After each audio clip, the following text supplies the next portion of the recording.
একটা দারুণ জায়গায় এসে পড়েছি, ছোটনাগপুর প্লেটুর এক্সটেন্ডেড পার্ক।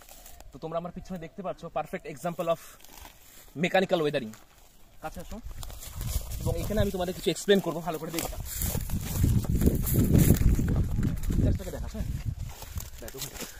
এবার তোমরা এখানে দেখো দুটো পাথরের মাঝে বিশাল ক্র্যাক। দেন তোমরা এখানেও দেখতে পারো টোটাল জায়গায় হচ্ছে ক্র্যাক। এবার এই ক্র্যাকগুলো কেন হয়েছে আমরা জানি যে এই সমস্ত প্লেটু রিজিয়ানে যে সমস্ত গ্রানাইট বোল্ডারগুলো আছে, দিনে এবং রাতে টেম্পারেচারের পার্থক্য থাকে। এই দিনে এবং রাতে টেম্পারেচারের পার্থক্যের জন্য এই সমস্ত রকের ভেতরে প্রচুর পরিমাণে টান এবং পীড়নের সৃষ্টি হয়। এই টান এবং পীড়নের ফলে এই শিলাগুলোয় ফাটল তৈরি হয়েছে, দেখো প্রচুর বড় বড় ফাটল।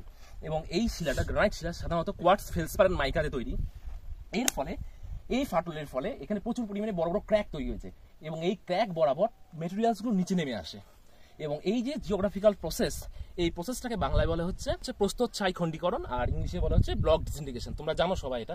আরেকটা পার্ট দেখাচ্ছি এখানে, আমরা বায়োটিক ওয়েদারিং পড়েছি। দেখো এখানে একটা বায়োটিক ওয়েদারিং হচ্ছে।